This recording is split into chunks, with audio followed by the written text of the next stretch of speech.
Alright guys, so far we've worked with the parts of solids and the vocabulary involved with them, and then we've dealt with prisms and cylinders, and today we're going to start heading towards pyramids and cones. And before we get to how to find their measurements, we're going to actually have to talk about some of their parts, because some of them get a little confusing. And so that's what this is today. Just a reminder, anything that's in red on here on this video is something that I've added that's not already in your notes, and that should be a clue to you that you need to add it in your notes as well. You should have everything on your page that I have on mine by the time that you're done. Okay? Alright, so let's get into this. First of all, this should go on page 51 in your notebook. Today, you should be watching this before the 7th, which is Monday, so make sure you get this taken care of. And it needs to be stuck in your notebook on page 51. Okay, so let's look at the vocab, and one of these is not new to you, this first one. The height, which sometimes we refer to as the altitude of a pyramid or a cone, is always going to go from the vertex, and when we say the vertex, I know a pyramid has more than one. We're talking about this guy right here at the top, okay, the tippy top. So the vertex that's across from the base all the way to the base, and one of the key things about it is it's got to be perpendicular. It also will have to go to the center. So I'm going to kind of put in parentheses to the center. So we're going to go and we're going to add that in to each one of these drawings down here below.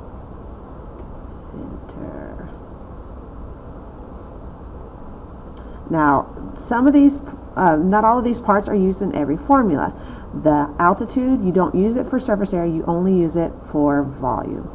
And it is referred to as H for height. Okay, and so we're going to look at this picture and let's draw in our height in each one of these. So we're going to go from the vertex perpendicular to the center of that square. That looks about like center.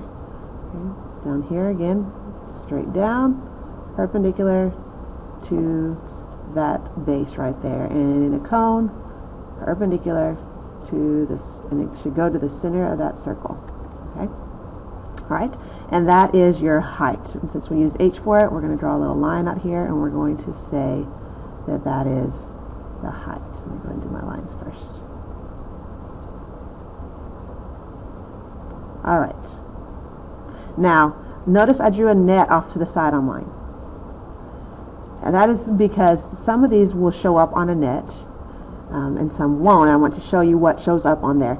And the height does not. Okay, the height is actually in the center of the figure. It's not a part of the surface, and the net only shows the surface, so there is no height in this picture. The next piece is the lateral edge, and it is exactly what it sounds like. It's the edge that goes between your lateral faces of a pyramid. Notice it says only pyramid. That's because a cone doesn't have any edges on its lateral surface. Okay. It's not used in any formula, so it doesn't have a specific letter as far as in our drawings. So I'm going to put in parentheses. In our drawings, we're going to call it LE, excuse me, lateral edge, so that we know what it is referring to. But it's actually not on your formula chart, which is why I didn't have it in red already. Okay, so I'm just going to put it in parentheses so that when you look at your notes, you'll know that's what we're talking about down here. Okay. All right. Now this one will. Hold on, let me go ahead and do one thing at a time here. I'm getting ahead of myself. This one is already drawn in, so I'm going to need a little bit of a fatter marker so you can see what I'm actually marking here, because it's an edge of my surface. So it's this guy right here. It goes between those triangles. Here it is here. And remember, it doesn't occur on the cone because we don't have edges. Okay? And so this is referred to as your lateral edge. So here we go. This is LA, or LE, excuse me. LE. Now, good question right here. Which one is going to be longer, your height or your lateral edge? I want you to think about that for a minute. Look at that picture. It's got to be your lateral edge. And I know because this is going to wind up making your right triangle, and the lateral edge is the hypotenuse. Okay, so lateral edge will be the longest there. Okay. In my net, it's that edge between the triangles, so it's this guy right here. Okay, so that would be considered a lateral edge. Okay. All right. The last one we have is slant height. And a slant height is going to be kind of, the reason why it says slanted is because in my picture it's slanted. Okay, it's part of it's going to go from the base to the vertex just like our height did, but it goes slanted because it's actually the height of that lateral face. Okay, so if I were to look at just the little triangles on the side, like in this net, the height of that triangle would be right here, right? Okay, so what I've marked right here in my net would actually be your slant height.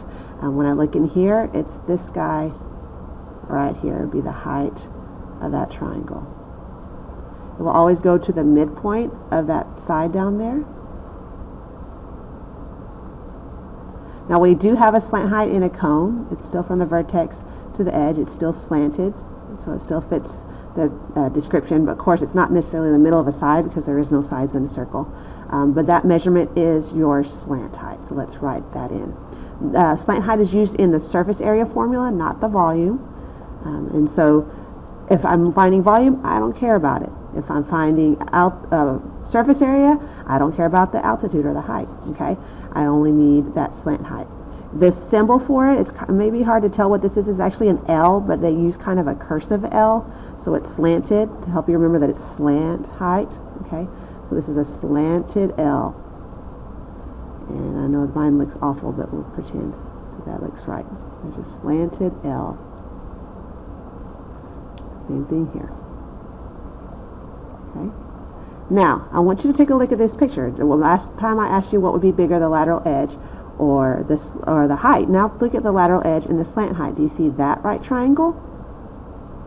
Okay, so the lateral edge again would be the hypotenuse of that triangle, and so it would have to be bigger than the slant height. So the reason we're learning these parts is because I have to be able to work with those triangles to find what I need. Maybe they gave me the lateral edge, but I need that slant height because I want to find surface area. Or maybe they gave me the height, but I don't care about the height because I want surface area. I've got to go back and find my slant height. Okay, and so I have to understand how those triangles work. And so today, and what we're doing with this tomorrow in class, is only dealing with those right triangles in there. Okay, so let's sketch out those right triangles. Okay, so if you look up above, mine is clear, so I can't look at it, but you can look at your notes. You should have labeled like that we just did. You should be able to see some right triangles, and so the first one I want you to notice is where I have my slant height, that last one we just talked about. So this is our slant height, this is our L, cursive L. If you want to write slant height out beside it, you can as well. And this would be my lateral edge. So this is my LE. And when I do that, what is it that I have as the other part of that triangle? Remember, this is the face of the triangle. This is the slant height. This is the lateral edge. This right here would have to be half of the side. Okay, so that's one right triangle that I might have to work with.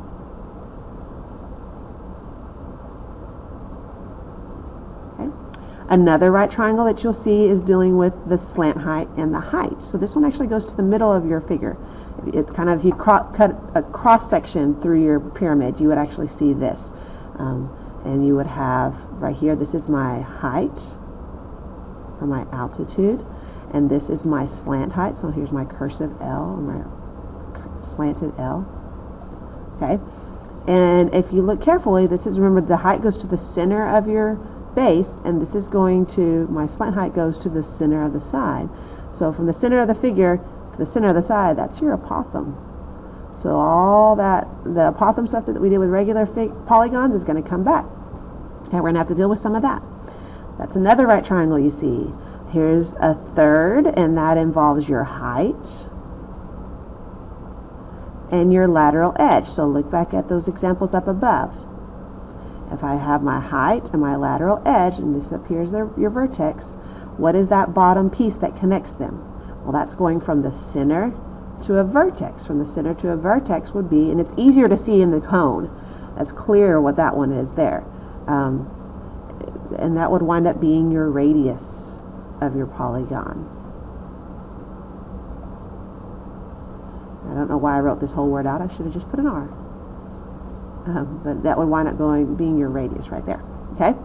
Now, In the cone, we don't call that lateral edge. In the cone, we call that the slant height, because in the cone they don't have a lateral edge. There are no edges there.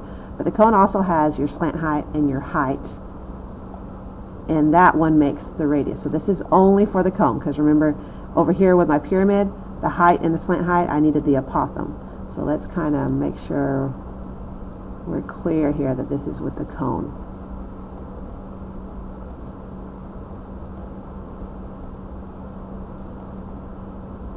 Okay. All right, so we're going to work with those right triangles. Let's do one example with the pyramid and one example with the cone, and then we're done and ready to do practice in class tomorrow. Okay. All right, so let's take a look at this pyramid right here. It's giving me AB, which is my side. I'm going to go ahead and label it in here. This is 10. That means that if I look over on this piece, this must be 5 and 5. Okay. It tells me EB is 16. E to B. Well, what is EB? That would be my lateral edge. So I'm actually going to, so that it doesn't get confusing in there, I'm going to label it on this lateral edge and this one over here instead of on EB, because that's kind of in the middle of the figure. Okay, so all my lateral edges are going to be 16. All right, so if I look at what I've got, this right here is the triangle I can start with. Okay, because I have two pieces of that triangle. So I would do Pythagorean theorem with 16 and 5, and it doesn't come out pretty. I'll give you a minute to do the work if you want to pause and do the work.